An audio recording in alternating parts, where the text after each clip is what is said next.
Hello there, how are you tonight? There are many parts of medieval life that are often left unspoken, quiet corners of everyday existence, places that existed, but were rarely discussed openly, and among them were places that held a certain kind of mystery. From the outside, they might have seemed simple, just another building, another doorway, another part of the town, but stepping closer, you would begin to notice something different, a shift in atmosphere, a sense that this space followed its own set of rules, not chaotic, not loud, but quietly structured, with routines, expectations, and roles, for some. It was a place of work, for others, a place of escape, and for many, simply a part of life that existed alongside everything else. Before we continue, take a moment to like the video.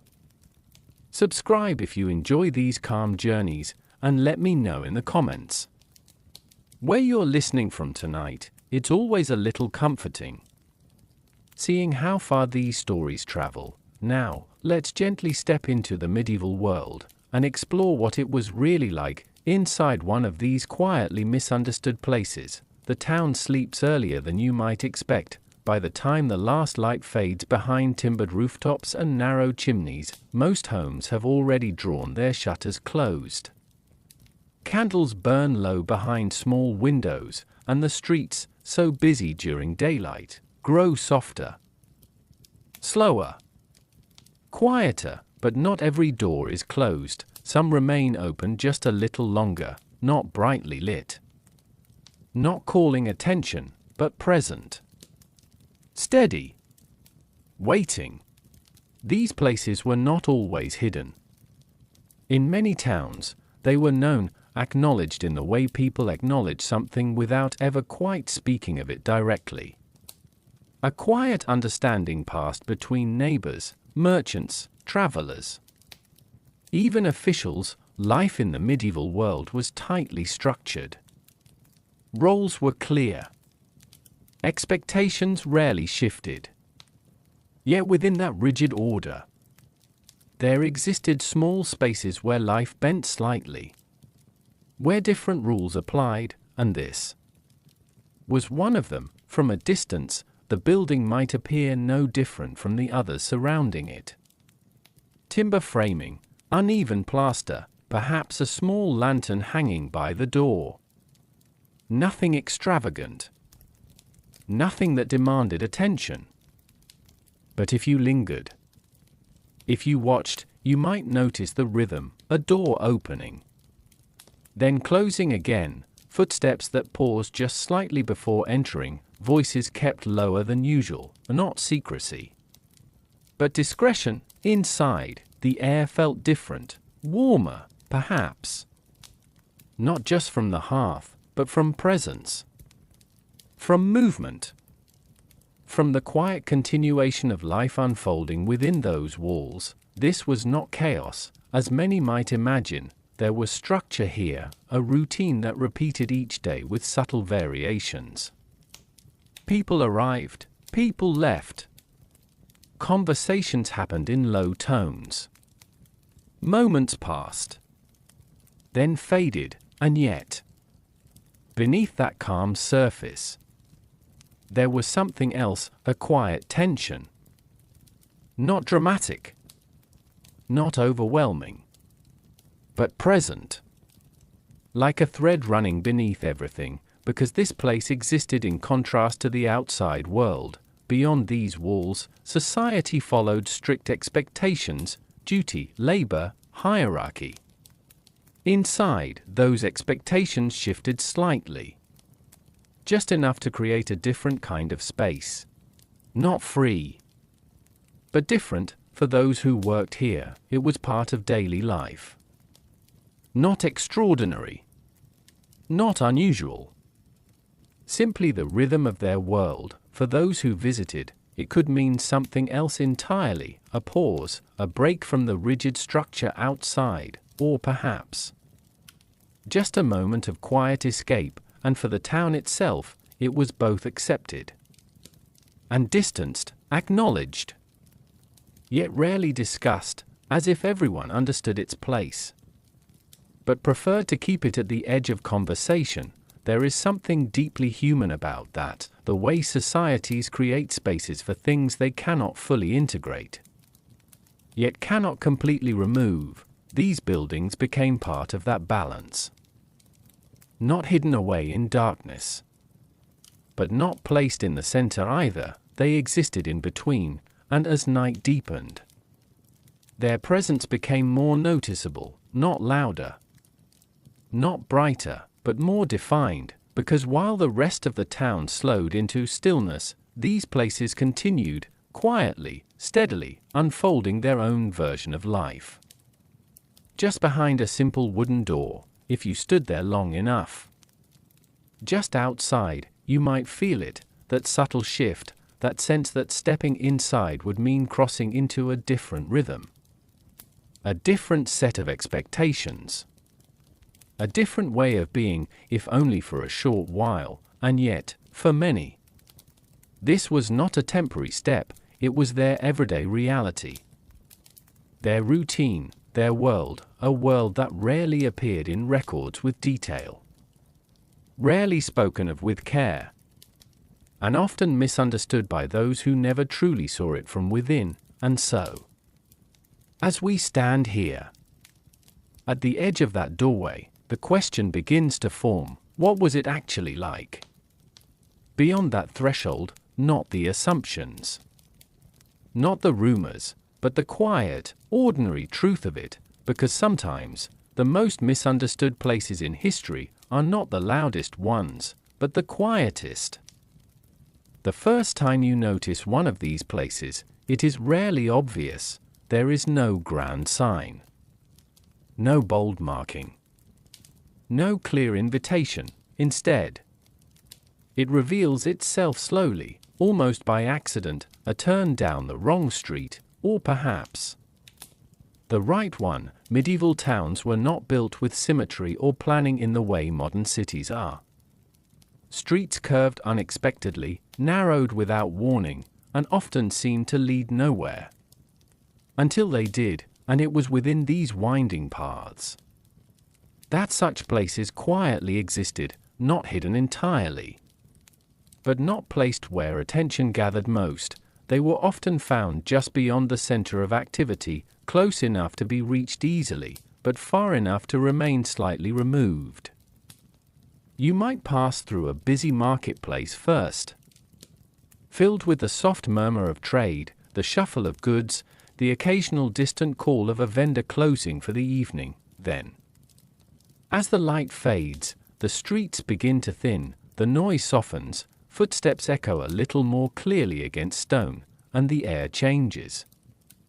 Just slightly. There is no single marker that tells you where you are, but there are hints, subtle ones: a doorway that remains open later than the others, a lantern that burns just a little longer into the night, curtains drawn, but not completely, and sometimes, a quiet understanding in the way people move around the space. They do not stop, they do not stare, but they notice, and then they continue on. In some towns, these places were regulated, acknowledged by local authorities, given a place within the structure of the community.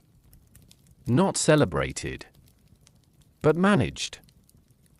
In others, they existed more quietly, tucked into corners where oversight was softer, where attention drifted elsewhere, but regardless of location, they shared something in common. They belonged to the edges, not the distant outskirts, but the subtle boundaries between public life and something more private. If you were new to the town, you might not recognize it immediately. You might walk past the same building several times, noticing only that something felt different, without quite understanding why. Perhaps it is the way the door opens, not quickly, but carefully, or how visitors arrive alone and leave the same way. There is no gathering outside, no loud conversation spilling into the street. Everything remains contained, measured, as if the building itself prefers quiet, and over time, you begin to understand its place within the rhythm of the town during the day.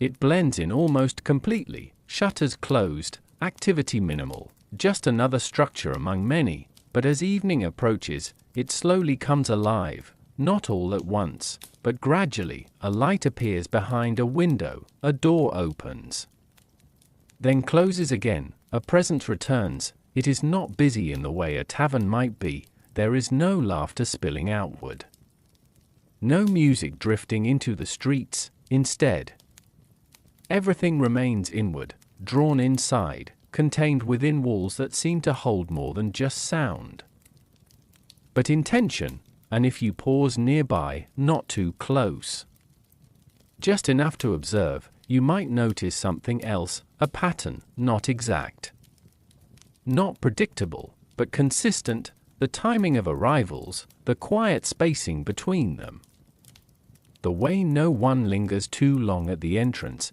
It is a place designed not for gathering, but for passing through. Each visit, a small moment, separate from the rest of the world, and yet fully part of it, because just beyond that street, life continues as it always does. Families settle in for the night, shops close their doors, the town exhales. Slowly, gently, unaware, or perhaps simply unconcerned with what continues just a few steps away. There is something almost delicate about that balance, the coexistence of two different rhythms, side by side, without conflict, without acknowledgement, as if both understand their roles and agree silently to remain as they are.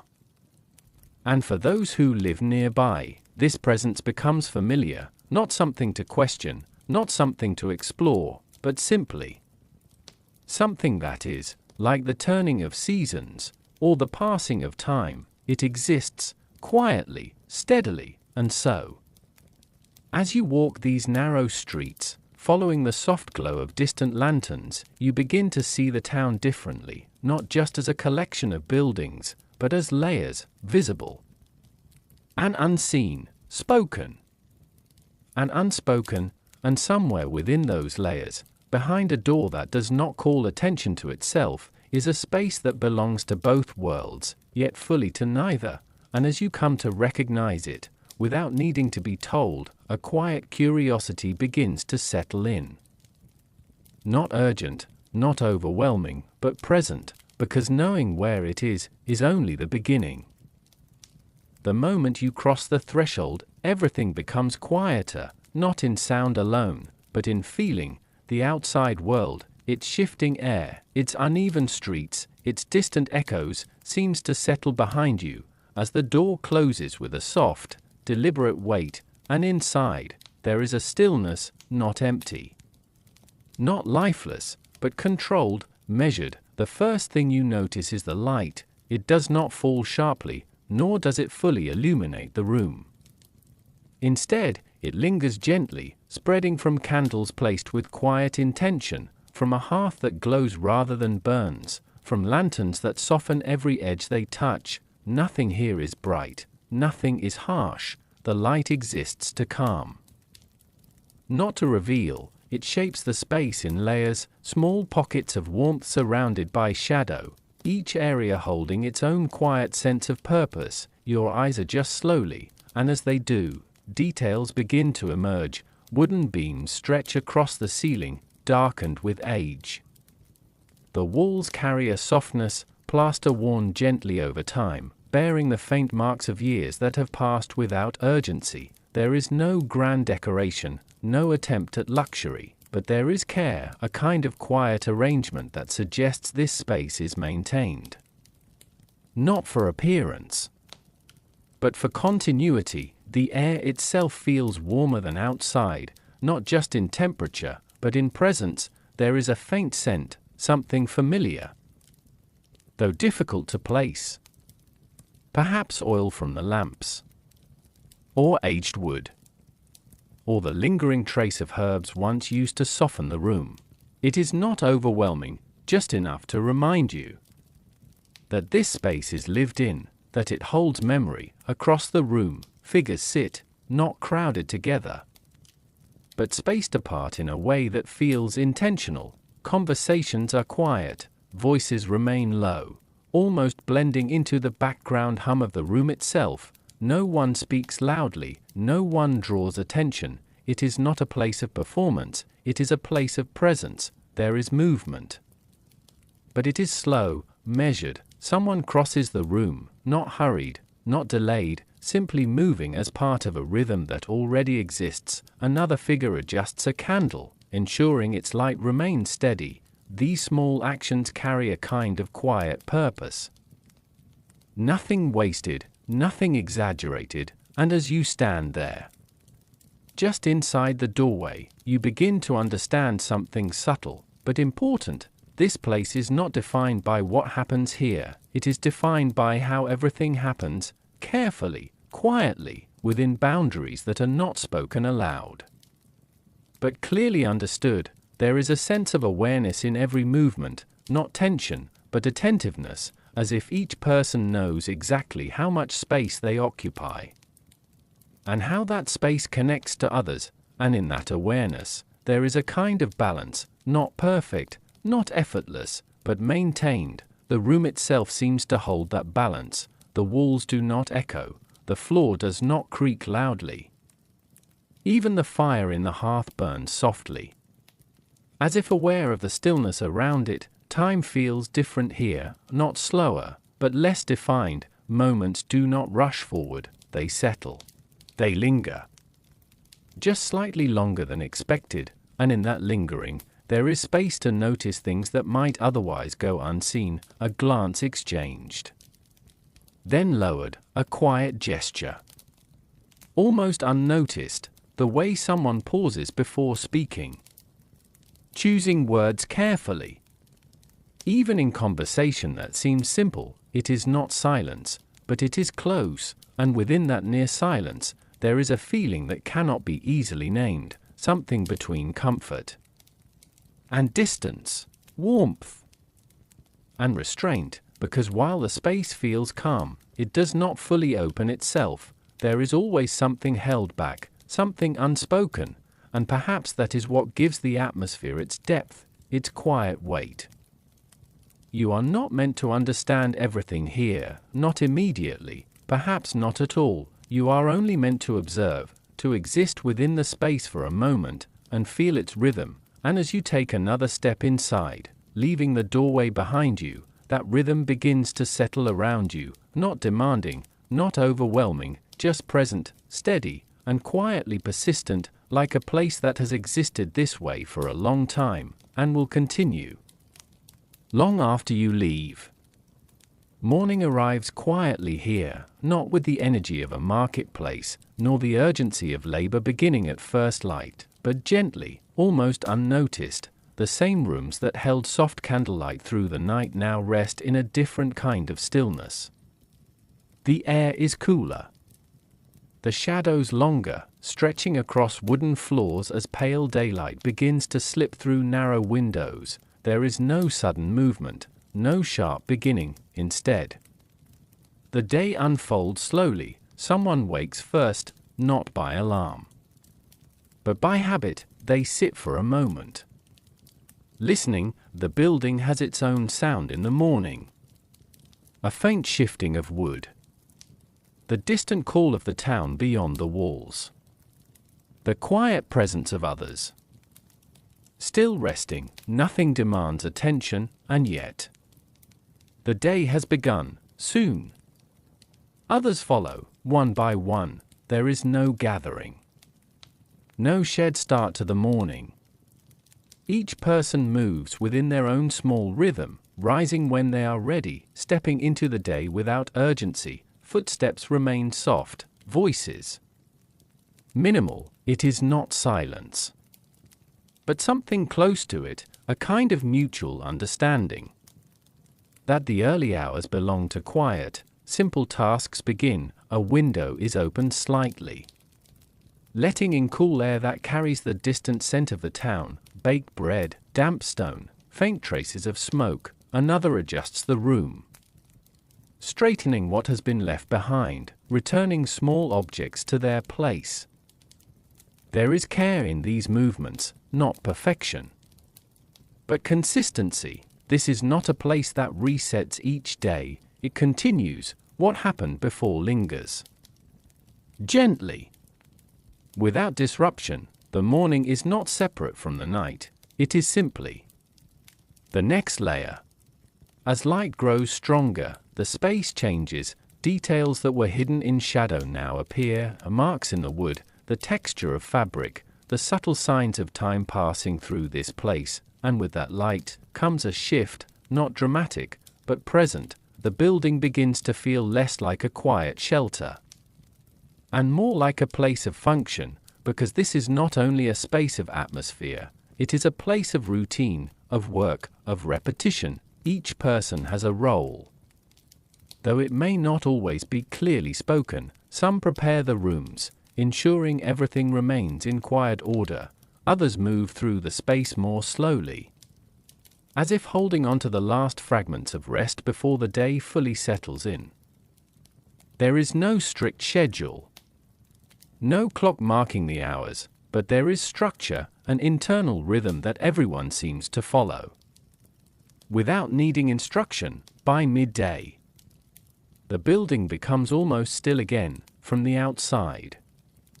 It would appear empty, shutters remain partially closed, doors quiet, little movement to draw attention. Inside, the pace slows. This is a time between, not night, not fully day, a pause. Some sit quietly, alone with their thoughts, others rest, not deeply, but enough to soften the edges of time. It is during these hours that the space feels most removed from the world beyond it.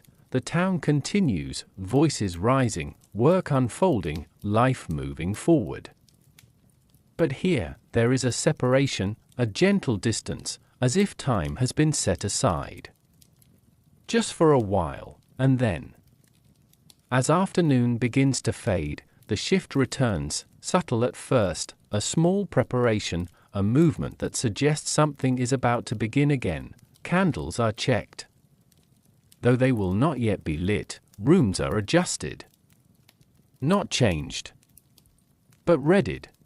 There is no rush, everything happens at the same calm pace that defines this place. Even anticipation is quiet, and as evening approaches, the structure of the day becomes complete, not with a clear beginning or end, but with a cycle, a rhythm that turns again and again, morning into stillness, stillness into preparation, preparation into night, and night back into morning. No moment stands alone, each one flows into the next, without interruption, without resistance, and within that flow, life continues, not loudly, not dramatically, but steadily, like a current beneath the surface.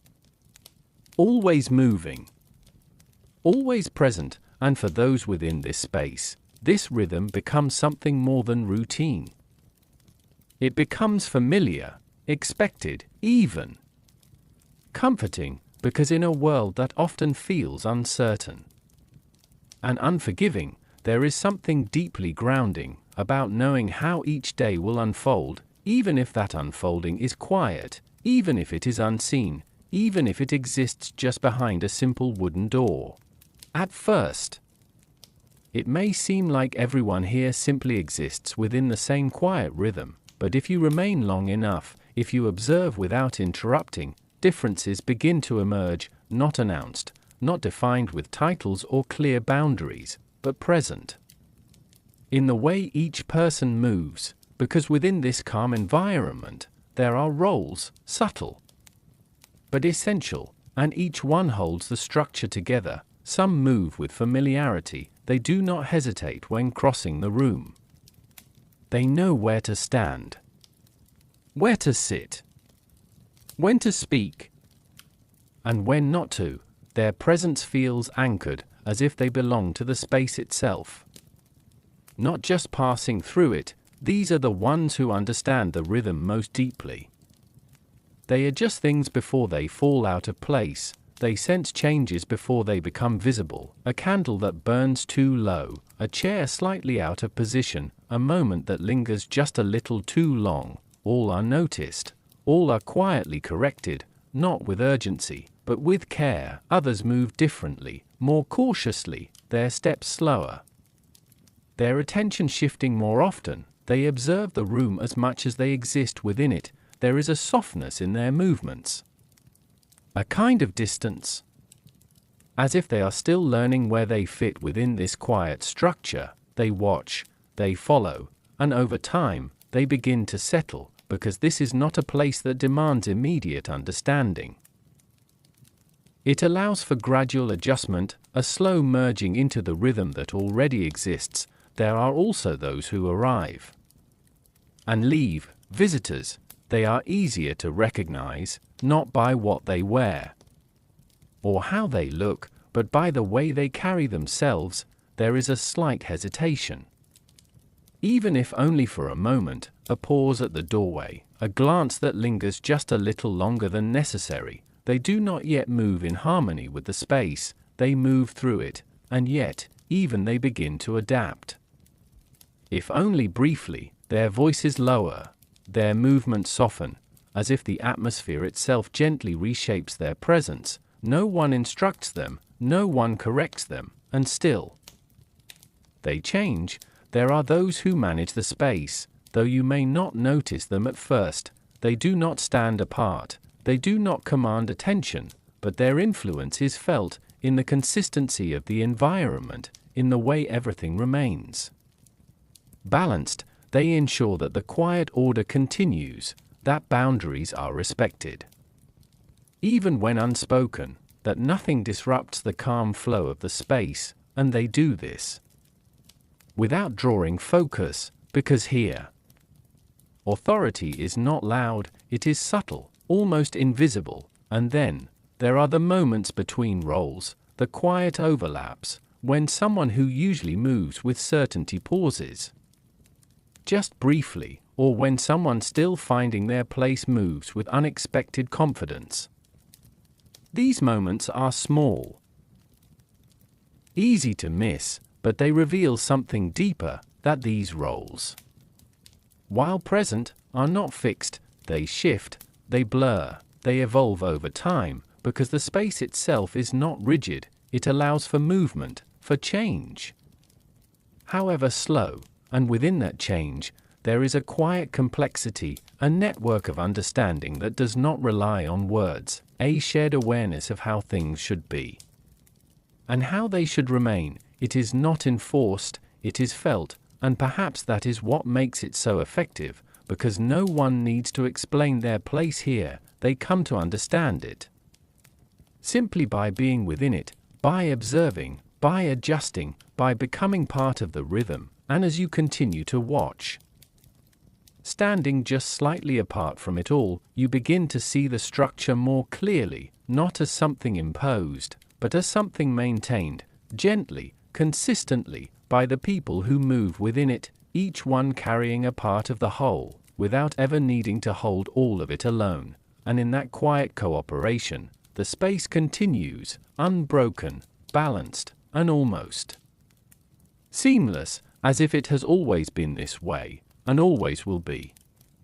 There are no signs on the walls, no written rules, no voice that gathers everyone together to explain how things should be, and yet, nothing here feels uncertain, because the boundaries exist. Even without being spoken, you begin to notice them slowly, not as restrictions, but as quiet understandings that shape every movement within the space, the way a conversation begins and where it ends, the distance maintained between individuals, the timing of gestures, the restraint in expression. All of it forms an invisible structure, one that is followed without instruction. If you watch closely, you'll see how carefully each interaction unfolds. No one interrupts, no one raises their voice.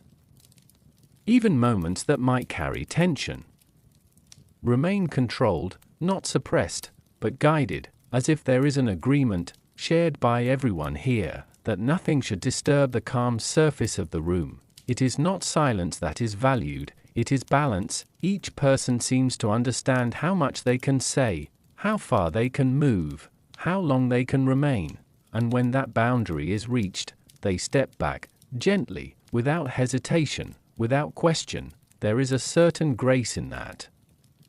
A quiet discipline that does not feel forced, but learned over time. For those who are familiar with the space, these boundaries are second nature. They move within them effortlessly, knowing exactly when to engage and when to withdraw, knowing how to read the room without needing to look directly. But for those new to it, the boundaries reveal themselves more slowly, through small moments.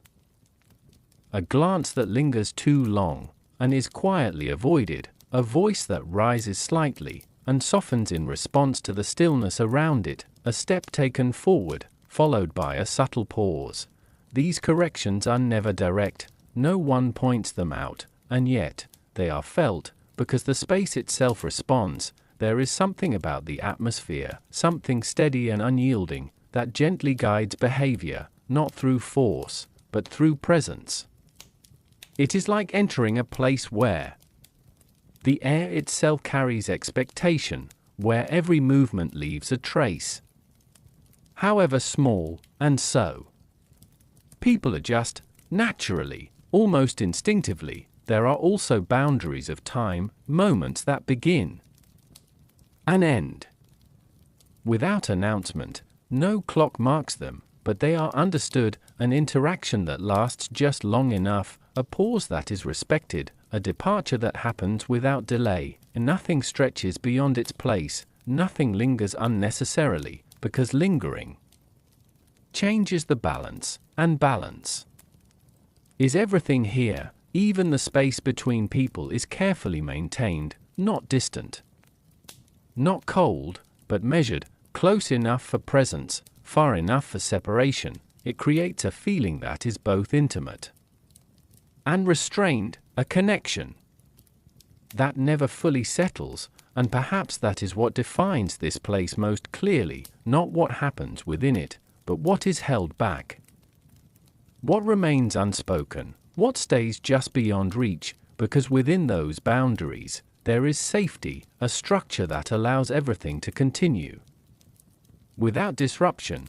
without conflict, without collapse. It is not freedom, but it is not confinement either. It is something in between, a quiet agreement shared by everyone who steps inside, and over time, those who remain here learn it completely, not through explanation, but through experience, through observation, through repetition, until it becomes part of them, something they carry, even in the smallest gesture. If you remain long enough, you begin to notice that no one arrives all at once. There is no gathering, no crowd forming outside the door. Instead, people come in intervals, spaced apart, as if guided by an unspoken timing that prevents overlap, yet allows continuity. The door opens, then closes, and for a while, nothing happens. The room settles again into its calm rhythm, as though the moment of arrival has already been absorbed into the space. Then, after some time, another arrival, never hurried, never uncertain for long. Even those who hesitate at the threshold seem to understand that once they step inside, they must adapt. Visitors are easy to recognize at first, not by their appearance alone, but by the way they carry the outside world with them, a certain weight in their posture, a tension that has not yet softened. They pause just slightly longer than those familiar with the space. Their eyes adjust, their breath steadies, and then, gradually, they begin to change. The atmosphere does not confront them, it does not demand stillness, but it offers it, and most accept. Their movement slow, their voices lower, their presence becomes quieter, more contained. It is as if the room itself gently reshapes them. Without effort, some visitors stay only briefly, their time measured not by minutes, but by moments that feel complete. Once they have passed, they do not linger, they leave as they arrived, quietly, without drawing attention. The door opens, closes, and they are gone. Others remain longer, not because they must, but because something in the space allows them to. A pause. Extended, a moment.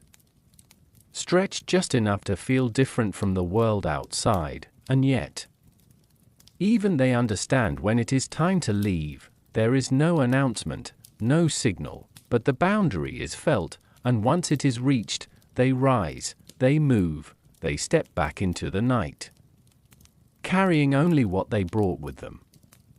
And perhaps something quieter they cannot quite name. What is most striking is how little disruption each arrival or departure creates. The room does not shift dramatically, no one turns to watch, no attention is drawn. Because here, movement is expected, part of the rhythm, like a breath entering and leaving. Without pause, even the door itself seems to understand its role. It opens softly, closes gently, never breaking the calm, and outside, the world continues, the streets remain dim, footsteps pass by. Unaware, or perhaps simply uninterested, the building does not call out to them, it waits, patiently, for those who already know, or are willing to find it, and inside, the flow continues, not constant, not empty, but balanced. There are moments when the room feels almost still, as though no one new will arrive. And then, quietly, someone does, as if the space itself has drawn them in, not urgently, not deliberately, but naturally, like water finding its way along a path that already exists. There is no pattern you can easily predict, no schedule to follow, and yet, over time, you begin to sense it, a quiet consistency hidden beneath the surface, the intervals between arrivals, the way the space never becomes crowded, yet never fully empty. It exists in a state of gentle continuation, always receiving, always releasing, and those who pass through it become part of that flow. However briefly, a presence that appears, softens, and disappears again, leaving behind no trace, except perhaps a slight shift in the air that settles almost immediately, as if nothing had changed at all. And as you continue to observe, you realize something subtle but important. This place is not defined by the people who enter it, nor by those who leave. It is defined by the movement itself, the quiet rhythm of arrival and departure, that never stops, yet never disturbs the stillness it exists within, and in that rhythm, the space remains exactly as it was.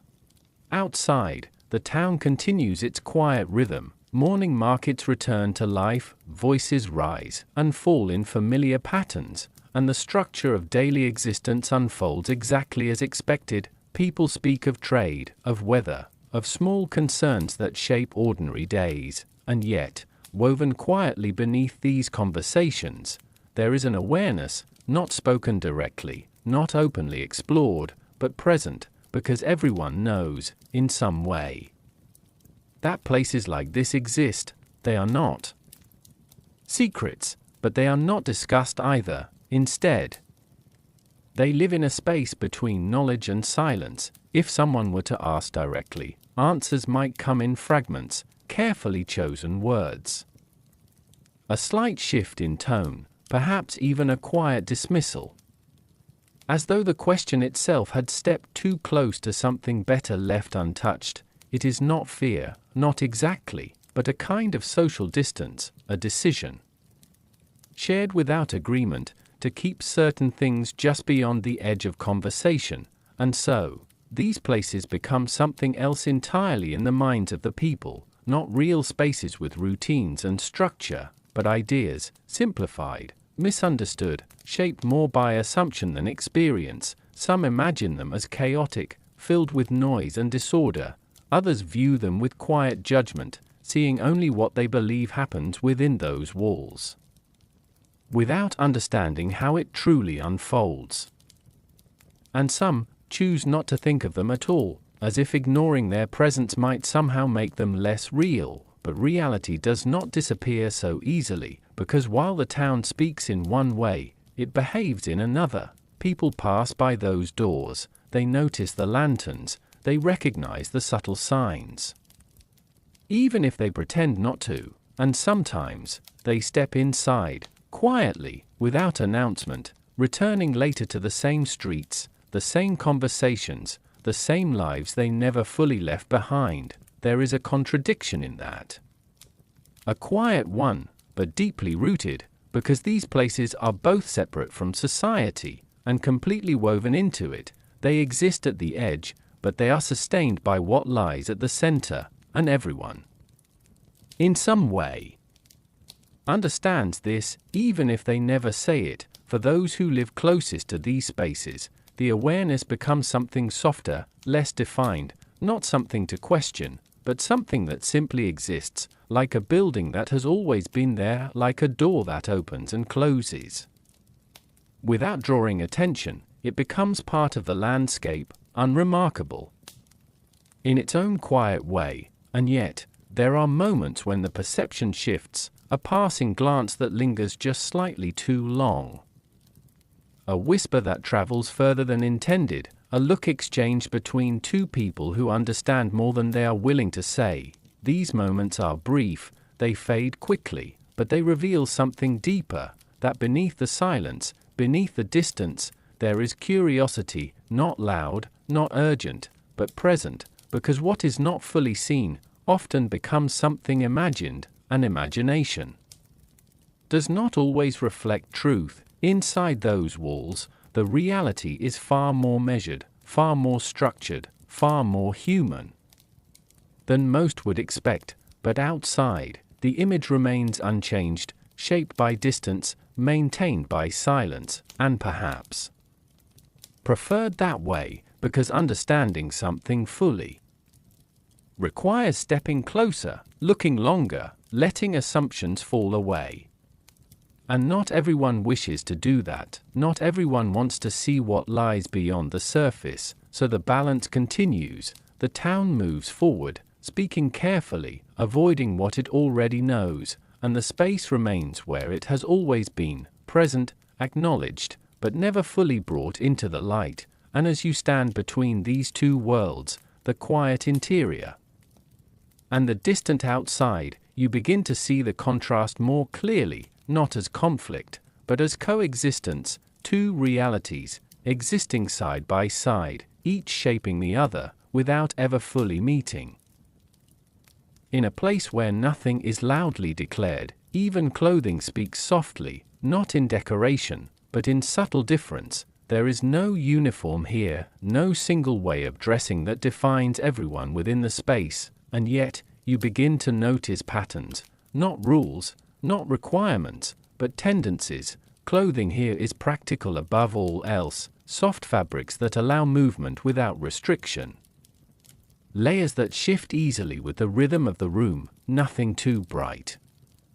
Nothing that draws unnecessary attention. Colors remain muted, earth tones, faded fabrics shaped by time and use rather than display, browns softened by wear, deep greens that have lost their sharpness, grays that blend easily into candlelit shadows. Everything feels lived in, not discarded, not neglected, but used, comforted by familiarity, and within this simplicity, there are quiet differences. Some wear garments that are more structured, fitted closer to the body, neatly arranged layers that suggest care in preparation. Others wear softer, looser fabrics, flowing gently as they move through the room. Nothing here is fixed, everything adjusts to the person, or perhaps the person adjusts to it. There is no attempt at uniformity, and yet, there is coherence, a visual harmony that forms naturally within the space, because nothing here competes for attention. Even expression is part of presentation, not in exaggeration, but in restraint. Faces remain calm, composed, not empty, but measured. Smiles appear briefly, then fade, eyes meet, then shift away. Everything is controlled not by instruction, but by awareness of the space, awareness of others, awareness of how presence is perceived, and so, presentation becomes less about appearance, and more about alignment, how one fits within the quiet rhythm of the room. There are those who move with ease, their clothing already adapted to them, their posture aligned with the space. They do not think about how they appear, they simply are, and there are others who adjust constantly, straightening sleeves, smoothing fabric, checking how they are seen without fully looking. This is not discomfort, it is transition, a gradual settling into the atmosphere. Even the smallest details carry meaning. A ribbon loosely tied, a shawl resting unevenly on the shoulder, a garment slightly darker at the edges from frequent use. Nothing is accidental, but nothing is staged either. It is all part of continuity, life expressed through repetition, and over time, clothing begins to reflect more than function. It reflects position within the space, not status in the outside world, but familiarity within this one. Those who remain longer often develop a certain ease in their appearance. Not refinement, but natural alignment, as if the space itself has shaped them slowly over time, not changing who they are, but how they exist within the room. Visitors appear differently. At first, their clothing carries the outside world with them, more structured, less softened by time. You can see the boundary between here and there in the way they dress, but as they stay, that boundary begins to fade.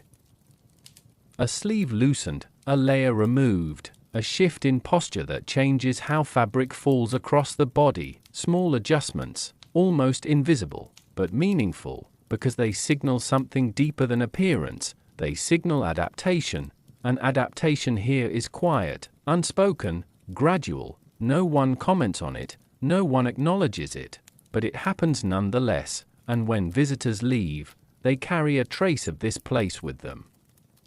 Not in obvious ways, but in subtle habits, softened movement, a slower pace, a slight looseness in how they carry themselves, as if the rhythm of the room has briefly stayed behind. Even after departure, inside the space, presentation is never complete. It is always ongoing, always shifting, always responding to time, movement, and presence, and yet, it never feels uncertain, because nothing here is trying to become something else. It simply adjusts, gently, naturally, like fabric settling after movement has passed, and in that quiet adjustment, a kind of identity forms, not declared, not defined, but lived, moment by moment, within the soft structure of the room. Inside, the room is never truly still. Even when nothing is moving, it holds a kind of presence that feels constant, not loud, not demanding, but always there. The walls are built from timber and plaster, worn down by years of quiet repetition. Nothing about them is polished or new. Instead, they carry softness. As if time itself has gently rounded every edge. Light behaves differently here. It does not spread evenly, it gathers, pooling in certain corners, resting along wooden beams, slipping across uneven floors in slow, fading patterns. Most of the light comes from candles and a central hearth, small flames that do not try to dominate the room. They simply exist, enough to see by, not enough to overwhelm, and because of that, shadows become part of the structure, not empty darkness, but soft gradients that shape how the space is understood. A chair is not just a chair, it is partially revealed, partially hidden. A table is never fully seen at once, it emerges slowly. Depending on where you stand, even the air feels layered, warmer near the hearth, cooler near the windows. Still in the center where movement is rare. It is not a uniform environment, it is a shifting one, but everything within it feels intentional.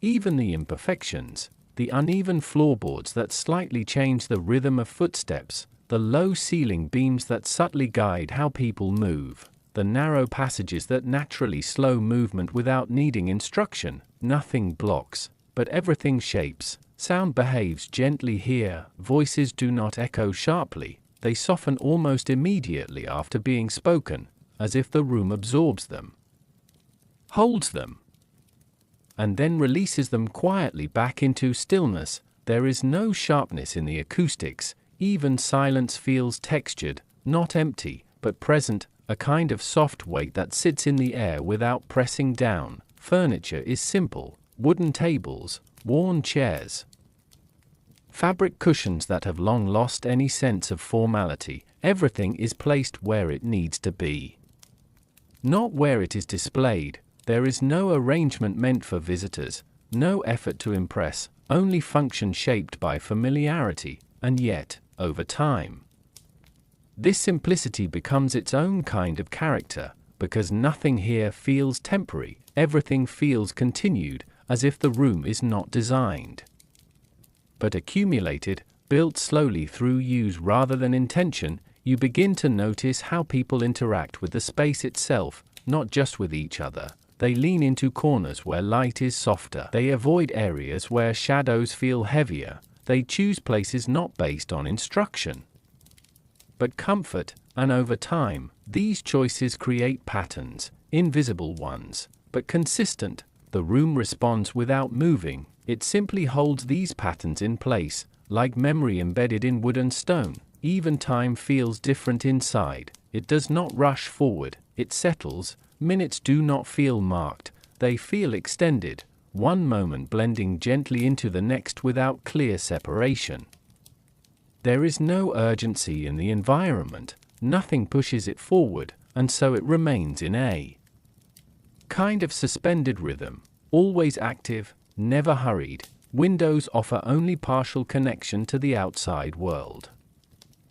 Thin slices of daylight, shifting shadows of passing movement, but never full clarity, and perhaps that is intentional, because what exists outside and what exists inside are not meant to fully overlap. They remain slightly apart, two versions of time unfolding simultaneously, one visible, one contained, and within the room itself, everything continues its quiet cycle. Light changes, shadows shift, people move, then pause, then move again, all within a structure that never announces itself, but always holds everything in place. And as you stand within it, you begin to understand something subtle. The environment is not just where things happen, it is part of how they happen.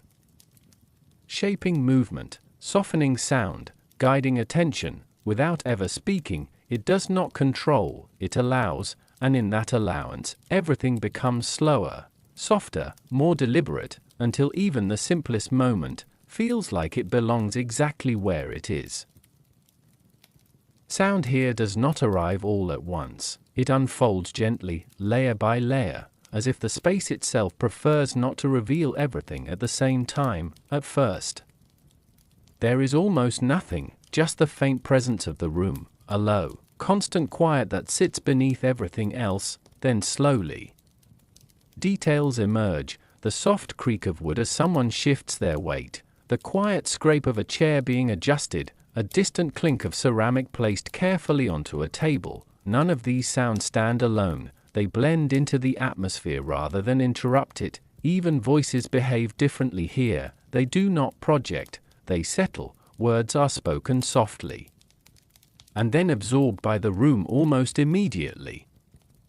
There is no echo that lingers sharply, instead, each sound dissolves into a muted background hum, a kind of auditory softness that makes everything feel closer, yet calmer. The hearth plays its own role in this rhythm, a steady, irregular crackle of burning wood, not loud enough to dominate, but present enough to anchor the space. It becomes a kind of heartbeat for the room, not measured, not precise, but consistent, and within that consistency, everything else organizes itself. Footsteps form a pattern of their own, slow, measured, never rushed.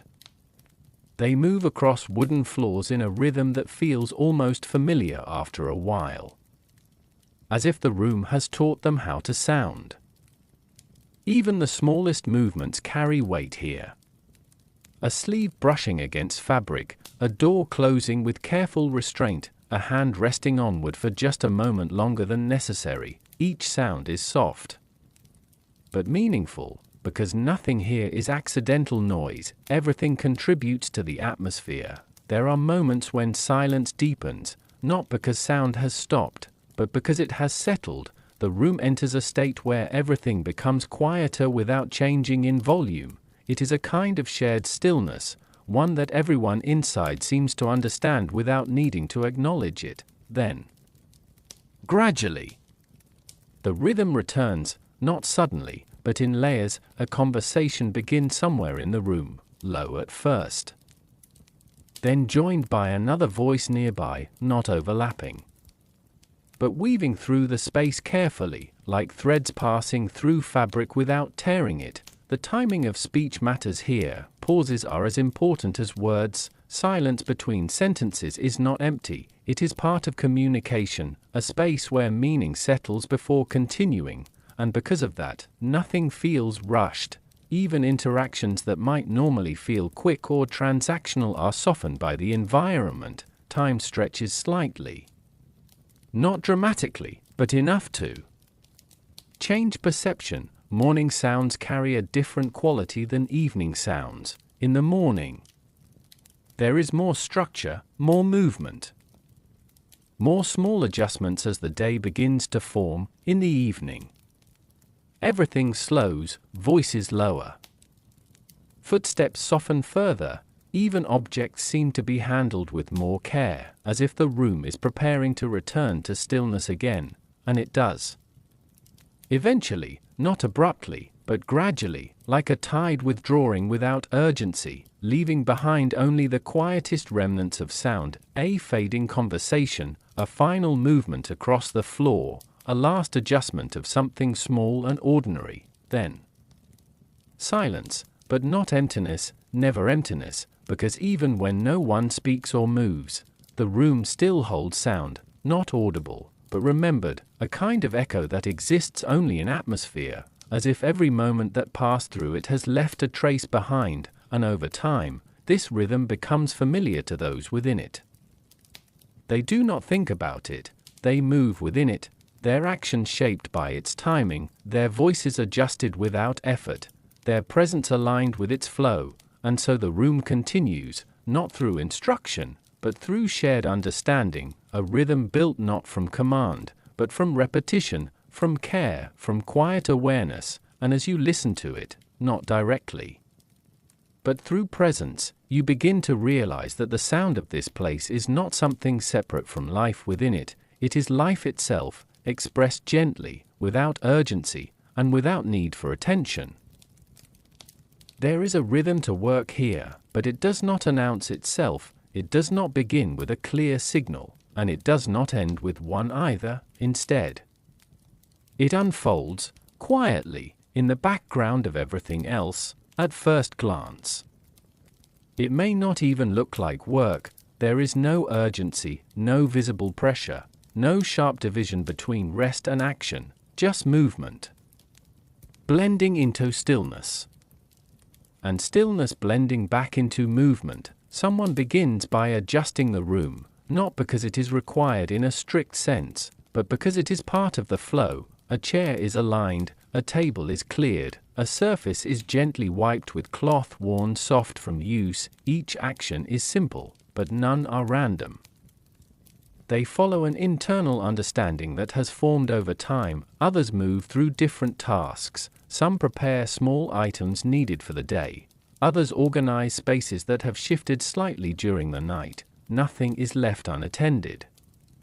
But nothing is rushed either. The pace remains steady, almost unchanging. There is no visible supervisor giving direction, no structured list of demands. Instead, each person seems to know what needs to be done, without needing to be told. It is not instinct exactly, and not instruction, but familiarity, a shared awareness built through repetition, and over time, it becomes effortless. Work here does not interrupt the atmosphere. It exists within it. Sounds of activity are soft, the scrape of a cloth against wood, the gentle placement of objects, the quiet opening and closing of storage spaces. All of it blends into the background of the room. Even conversation during work remains low, practical, brief, often unnecessary beyond simple coordination, and when it does occur, it fades quickly back into silence. There is no separation between working and existing, both occur at the same time, one does not replace the other, they coexist, and because of that, the idea of beginning work feels almost irrelevant, it is always already happening. In some form, even when someone is sitting still. They are aware of the structure around them, of what has been done, and what will likely be done next. Time is not marked by shifts or breaks. It is marked by flow. One task leads into another without pause. Cleaning becomes preparation. Preparation becomes maintenance. Maintenance becomes waiting, and waiting becomes movement again. There is a comfort in this continuity, not excitement, not variety, but stability, a predictable unfolding that requires no negotiation, and for those within it, this becomes familiar, reliable, almost grounding, because nothing here feels sudden. Even changes happen slowly. A new arrangement in the room is not introduced all at once, it appears gradually. As small adjustments accumulate over time, even people move through roles without clear transitions, shifting not through declaration, but through repetition, and so work becomes less about individual tasks and more about maintaining a state, a condition of order that is always gently upheld. There are moments when everything pauses, not fully stops, but softens. A brief lull where movement slows, and the space seems to exhale. During these moments, work does not disappear, it simply rests, like everything else, waiting to resume when the rhythm returns, and it always does, because nothing here is truly finished, only continued, always extended, and in that continuation, there is no final goal, no ultimate completion, only the ongoing maintenance of balance, of structure, of quiet consistency, and those who remain here long enough begin to understand this without needing explanation. They stop looking for endings to tasks, they stop separating work from presence, instead, they move with it, as if the rhythm itself has become part of them, and the space, in return, continues to hold everything together, not through effort that is visible, but through repetition that never calls attention to itself, just steady, quiet, and unbroken. There are rules here, but you will not find them written anywhere. No list is posted on a wall, no voice recites them at the beginning of the day, no one gathers to explain what is permitted and what is not, and yet, nothing here feels chaotic, because the order exists in a different form, not declared, but understood. It begins with awareness, a shared sense of what the space allows, and what it does not through fear, not through enforcement, but through observation over time. People learn by watching, by noticing what happens when something feels out of place, and how quickly the atmosphere adjusts to restore balance, not sharply, but gently, like water settling after a disturbance. There are boundaries in behavior, not rigid lines, but soft limits that are rarely crossed. Conversation remains within a certain tone, movements remain measured, attention is given without excess, and when something feels too sharp, too loud, too abrupt, it naturally softens. The space itself seems to encourage it, not with force, but with response. There is a kind of feedback here that is felt rather than explained. If something disrupts the rhythm, it does not last long in that form, it adjusts, or it fades, and because of that, most people do not test the limits, not because they are afraid, but because they understand. There is no need to challenge what already maintains itself so quietly. Even silence has its own structure. It is not the absence of sound, but a shared agreement in timing, when to speak, when to pause, when to let moments pass without interruption, and this agreement is never discussed, it simply forms through repetition, over time. It becomes instinct, visitors feel it first, a subtle pressure in the air that suggests restraint. Not discomfort, but awareness. They lower their voices without being told, they move more carefully than they might elsewhere, and often, without realizing it, they begin to follow the same rhythm as those who are familiar with the space. Within this order, nothing is enforced loudly, there are no corrections shouted across rooms, no visible discipline. Instead, there is alignment, a gradual tuning of behavior until it matches the environment, and when that alignment is reached, everything feels easier, movement flows without hesitation, interactions occur without friction, the room remains steady. Because nothing inside it pushes against its shape, even mistakes, if they occur, are not met with disruption, they are absorbed, adjusted, quietly returned to balance, as if the space prefers correction through subtle restoration, rather than confrontation, and this creates something unusual, a sense that order is not imposed from above, but generated from within, not controlled by authority, but maintained by participation. Everyone contributes to it, simply by existing within it, and in doing so, they uphold it without needing to think about it. There are moments when this becomes especially clear, when someone new enters and hesitates, their movement slightly misaligned with the rhythm of the room, and yet nothing stops, nothing reacts sharply. Instead, the environment remains steady, and gradually, the person adjusts, not through instruction, but through presence, until they, too, become part of the order. It is a quiet transformation, almost invisible,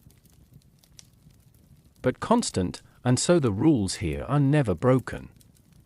Because they are never fully defined, they are not written, they are lived, and because they are lived, they remain flexible, able to shift gently as the space itself shifts, but never losing their core function, to maintain balance, to preserve calm, to keep the rhythm uninterrupted. And as you remain within this environment, you begin to realize something subtle. The absence of explicit rules does not create confusion, it creates awareness, a heightened sensitivity to the space, and to others within it, and in that awareness, order becomes not something followed, but something shared, quietly, continuously, without need for recognition. Not everything here can be observed from the outside, some things happen quietly, within the person, rather than in the room itself, and over time, those who remain in this space begin to experience it differently, not as a place they enter, but as a place they carry with them. At first, everything feels external, the structure, the rhythm, the quiet order of movement and sound, but gradually, something shifts. The boundaries between environment and self begin to soften, not dramatically, not suddenly, but slowly. Almost unnoticed, a moment of pause becomes familiar, a certain tone of silence begins to feel natural, even the pace of movement changes, without conscious decision. It is not that the space changes the person, it is that the person begins to align with the space, and in that alignment, experience becomes quieter, more internal.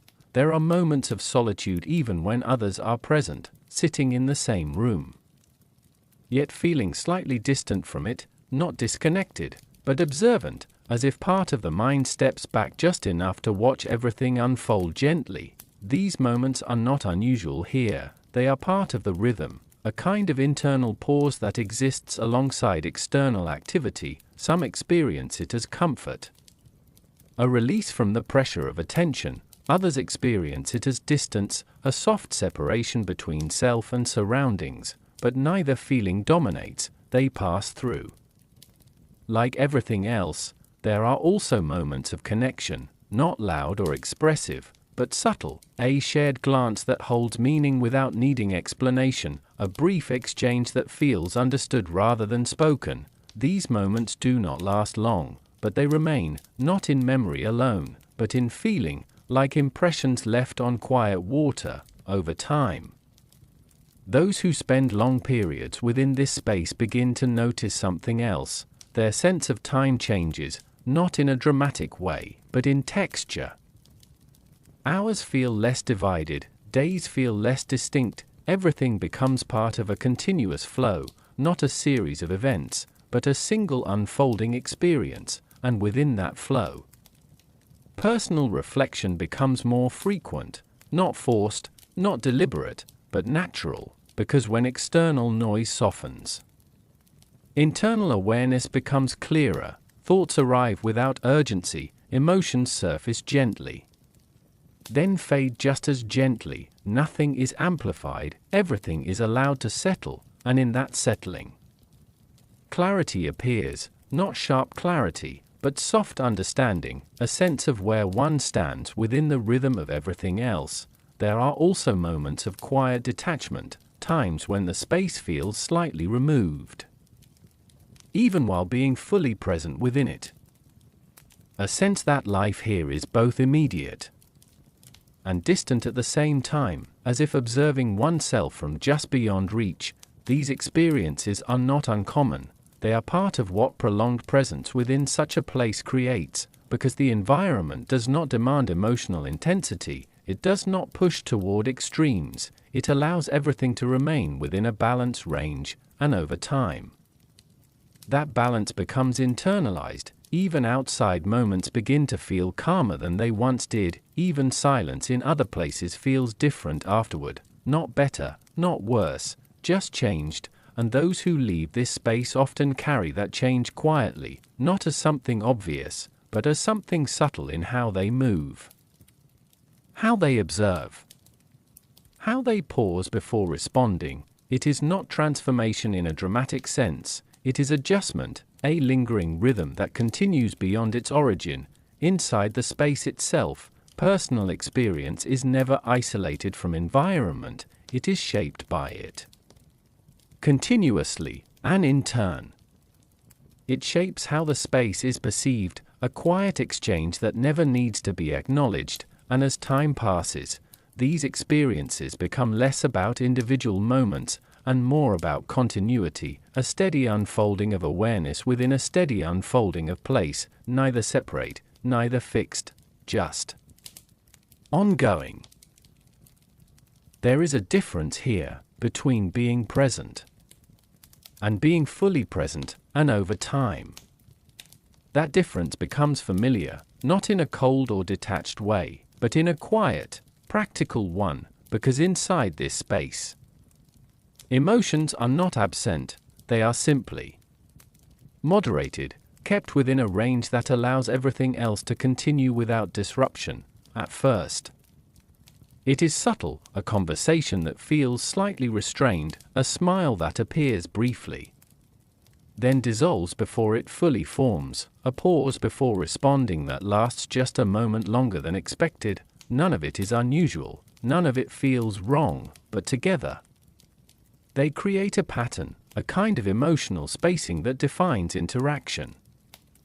People remain kind, considerate, even attentive, but there is always a layer between expression and depth, not a barrier.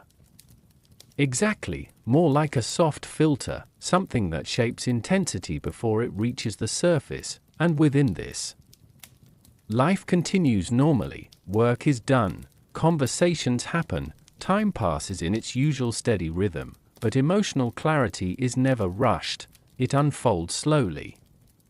If at all, there are moments when something deeper almost appears, a tone in a voice that carries more than intended, a look that lingers a fraction too long, a silence that feels heavier than the rest, and then, it passes, not ignored, not suppressed, just allowed to fade back into balance, because here, emotional extremes are not avoided, they are softened, reintegrated into the rhythm of the room. This creates a kind of stability, but also distance, not between people in a physical sense, but in how closely they are allowed to reach one another emotionally, even when sitting side by side.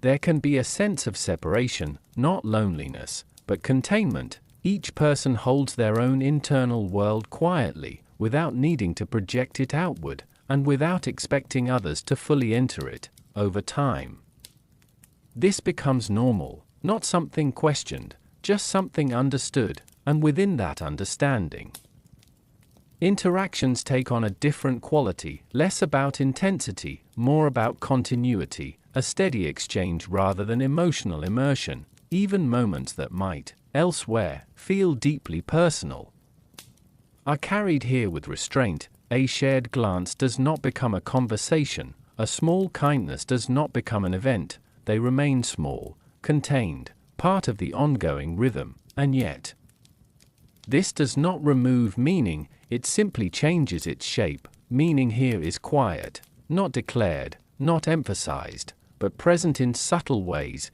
in consistency, in reliability. In the way people continue to return to the same patterns of behavior without disruption.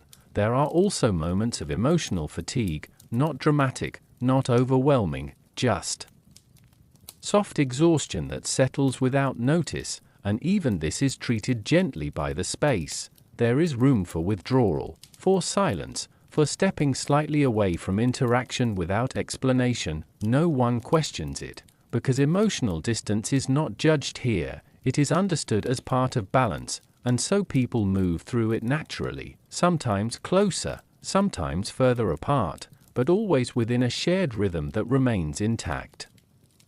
And perhaps that is the most important part. Nothing breaks. Nothing collapses, everything adjusts, quietly, continuously, until emotional experience itself becomes something fluid rather than fixed, not fully expressed, not fully withheld, but balanced somewhere in between, and in that in-between space, life continues, calmly, predictably, without urgency to resolve what does not need resolution. Time here does not announce itself, it does not arrive with urgency, nor does it leave with notice. Instead, it passes, quietly, almost imperceptibly, at first. You still feel its structure: morning, afternoon, evening, clear divisions that help the mind orient itself, but slowly those edges begin to soften, not disappearing completely, but losing definition. One moment blends into the next without resistance. A morning task feels connected to something that happened earlier. Even if hours have passed, an evening pause feels like a continuation rather than an ending, and soon, the sense of separation between moments begins to fade. Days no longer feel like distinct units. They feel like variations of the same ongoing flow, different lighting, different temperature in the air, slight shifts in movement and sound, but the underlying rhythm remains unchanged, constant, steady, unbroken. There are no sharp transitions here, no clear markers that divide one experience from another. Instead, everything overlaps gently, as if time itself prefers continuity over structure. Even memory begins to adapt, not forgetting, but blending. Moments are no longer stored as isolated events, they settle together, forming a continuous impression, a sense of what has been rather than what happened when. Inside this rhythm, repetition becomes the main marker of time. Not dates, not schedules, but cycles, the return of light through a window, the familiar sequence of movement within the room. The repeated sound of footsteps across the same wooden floorboards. These repetitions do not feel identical each time, but they feel familiar, and that familiarity replaces measurement. There are moments when awareness briefly sharpens, a sudden recognition that time has passed longer than it felt, a realization that something small has changed without being noticed when it happened, a shift in posture, a slightly different angle of light, a quieter tone in the room. But these realizations are brief, they dissolve quickly back into continuity, because the space does not encourage tracking time closely, it encourages flow, and within flow, precision becomes less important than presence. There is no pressure to mark beginnings or endings, nothing demands attention at specific intervals, everything simply continues, and so perception adjusts, gradually, subtly, until time is no longer experienced as a sequence of points, but as a single unfolding stretch. There are also periods when nothing seems to change at all, not because nothing is happening, but because change is so small it becomes invisible. The same gestures, the same rhythms, the same quiet patterns, repeating with slight variation, and in those moments, it can feel as if time has paused, even though it has not. It is still moving, just not in a way that demands recognition. This creates a strange sense of stability, a feeling that nothing is being lost. Because nothing is being measured strictly enough to disappear, everything remains present. In one form or another, even what has already passed still feels nearby, and not as memory alone, but as part of the ongoing atmosphere.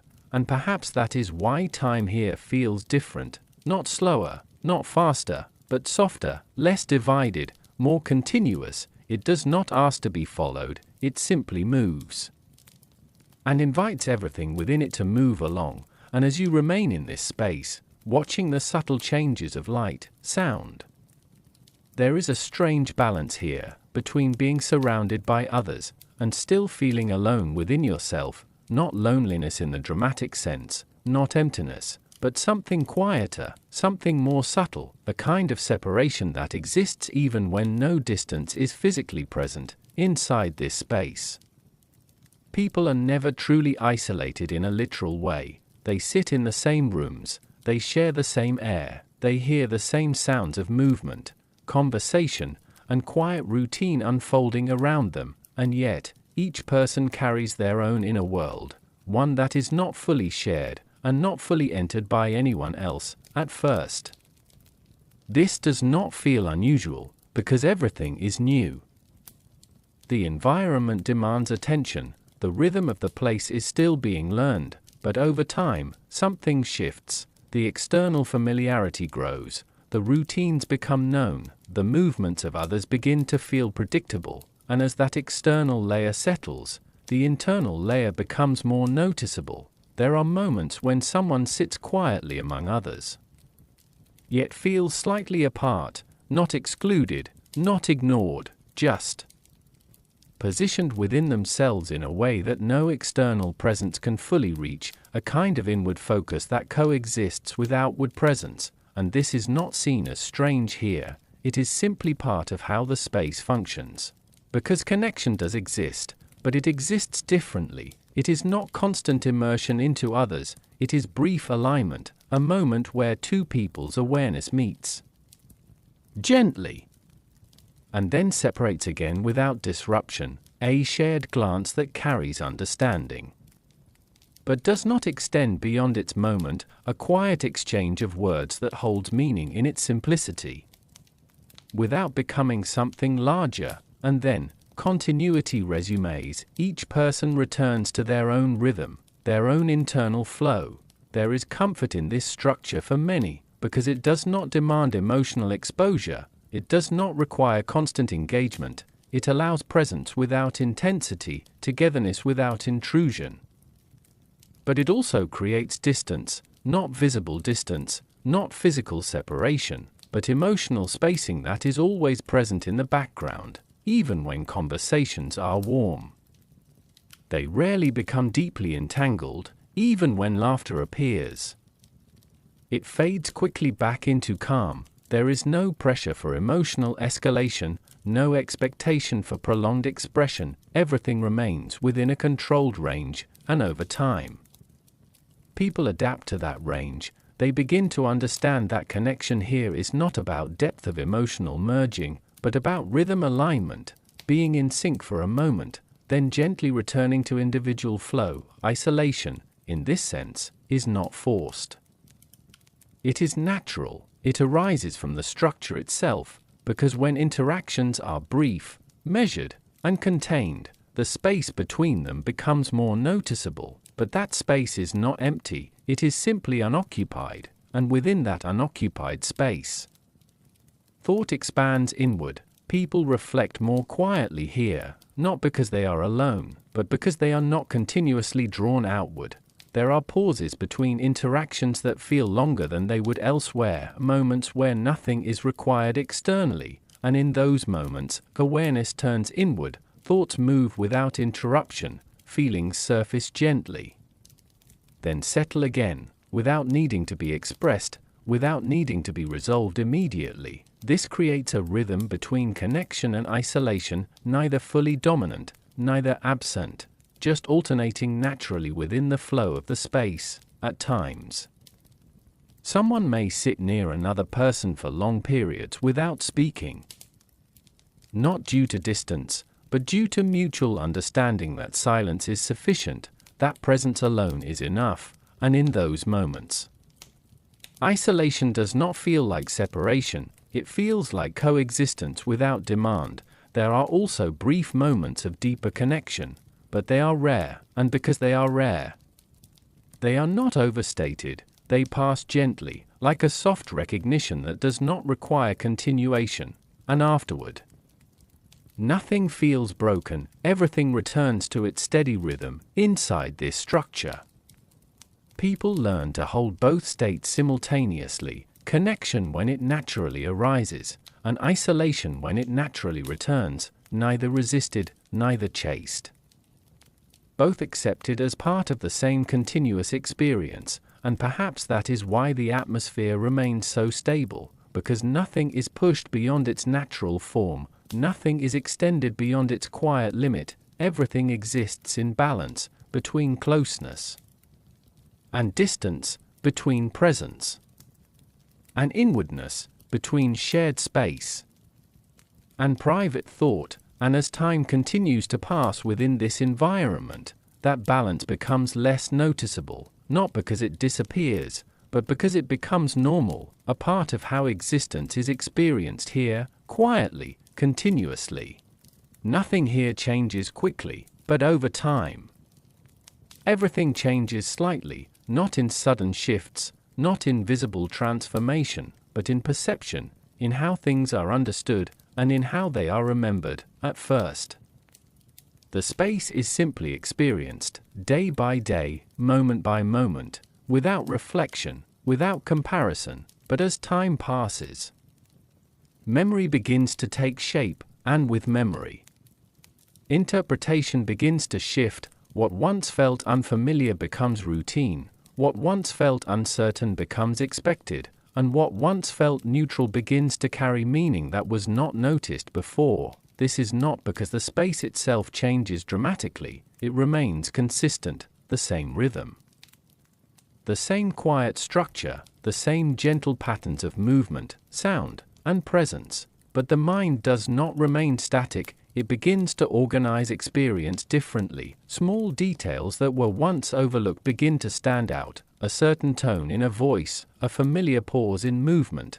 the way light falls across the room at specific times of day. None of these are new, but they become newly visible, and with that visibility comes reinterpretation. Outside perspectives also change over time. What was once spoken of vaguely becomes more simplified in memory. Stories lose detail, and in losing detail, they gain distortion. People who have never entered the space begin to form ideas about it that are shaped less by observation and more by repetition of assumption. Over time, these ideas become fixed in conversation, not challenged, not examined, just accepted as general understanding. Meanwhile, those who have experienced the space directly carry a different memory, not always clearer, but more layered. They remember not just what was seen, but how it felt to be within it, the rhythm, the quiet transitions, the subtle balance of presence and absence. And yet, even their memory is not fixed, it continues to evolve, because memory is not a recording, it is a reconstruction, and every time it is revisited, it shifts slightly, not in content, but in emphasis. Some parts become more important, others fade into background, and so understanding of the space becomes something fluid. Never fully stable, always slightly adjusted by time, there are also moments when people return after long absence, and when they do, their perception is different again. What once felt familiar now feels subtly changed, not because the space has changed significantly, but because their expectations are different, their awareness has shifted, and so they notice things they did not notice before, or they overlook things they once considered important.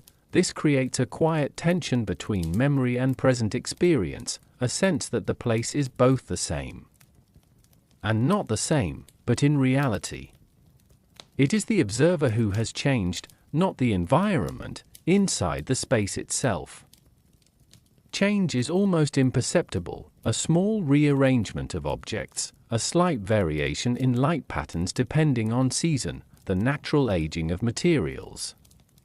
These shifts are gradual enough that they rarely register as change at all. They are absorbed into continuity, and so the space feels constant, even when it is not perfectly static. But perception is never constant. It adapts, reinterprets, reorganizes, and over time, this creates different versions of the same place in memory, one version based on early experience, one based on familiarity, one shaped by distance after leaving, and none of them are entirely complete. Each holds part of the truth, but not all of it, and so understanding becomes layered, like overlapping impressions of the same quiet environment viewed at different times in life.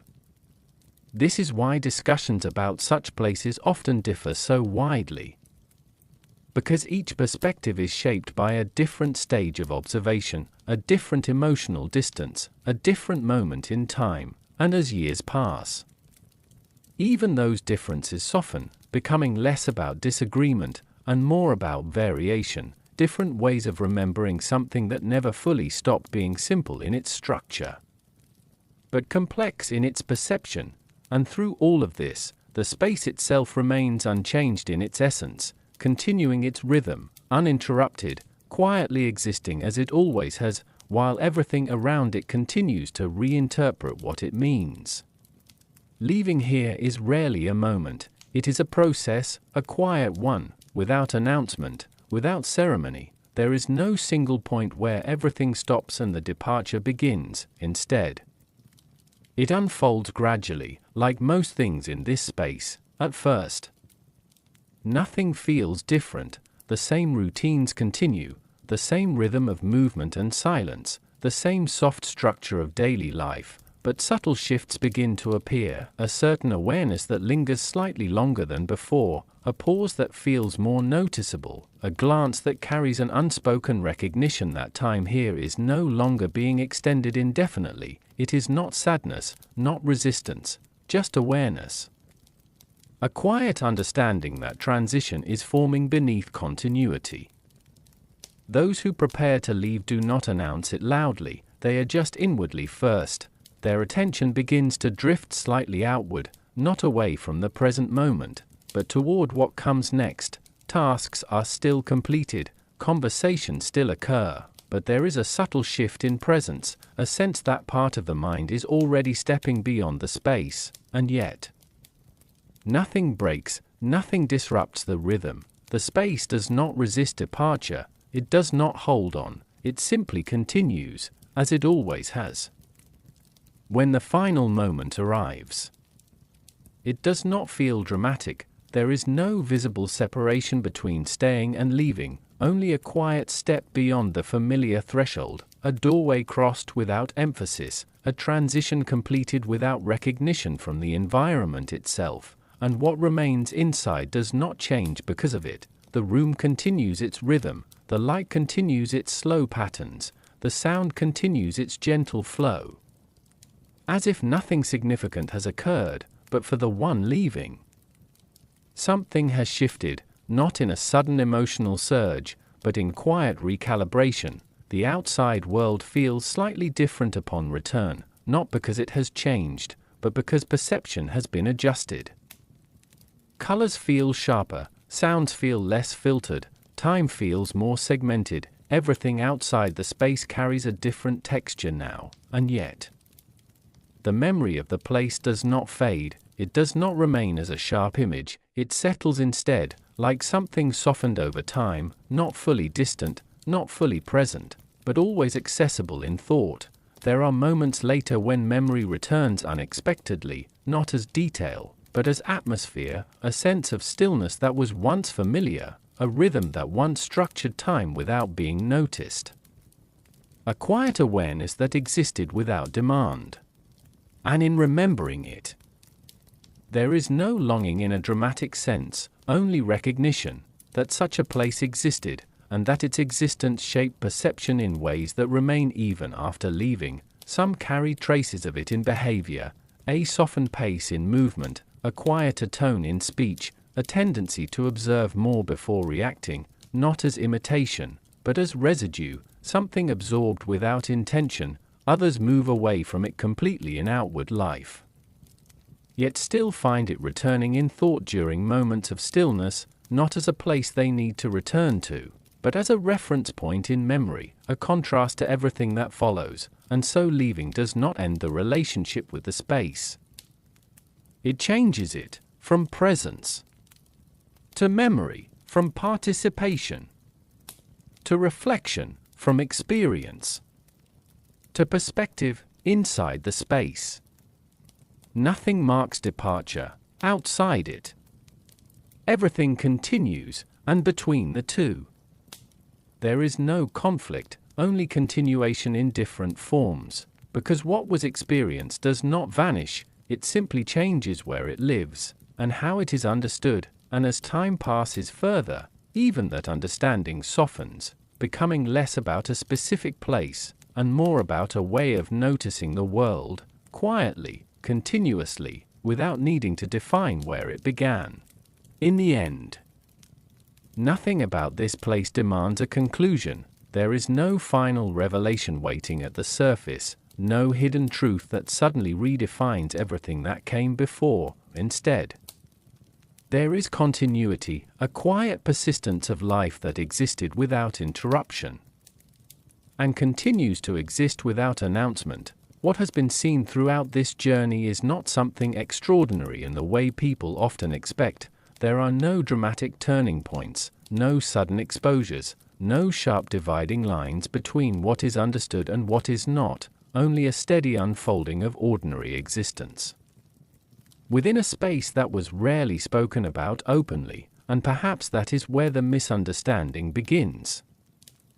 Because when something is not described often, it becomes easier to imagine it incorrectly, to compress it into simplified ideas, to assign meaning based on distance rather than observation. But reality, when experienced closely, rarely conforms to simplification. It remains layered, subtle, and often far more ordinary than assumed. Inside this world, life continues in rhythms that are quiet rather than chaotic. People move, speak softly, pause often, and carry on with the same steady awareness that exists in many other spaces of human life. The difference is not in the presence of humanity, but in how closely attention is paid to it, or how loosely it is held, over time. What begins to stand out is not a single defining characteristic, but the consistency of small details. The way light changes across worn surfaces, the way silence sits comfortably between words, the way movement never feels rushed, even when it is purposeful, and the way nothing demands to be more than it is. There is no need here for exaggeration, no need for amplification. Everything remains within a natural range, and in that range, life becomes something quieter than expected, not diminished, not heightened, just steady. And as reflection deepens, it becomes clear that what was being observed was never just a place, it was a way of existing within a place, a relationship between environment and perception, between rhythm and awareness, between presence and interpretation.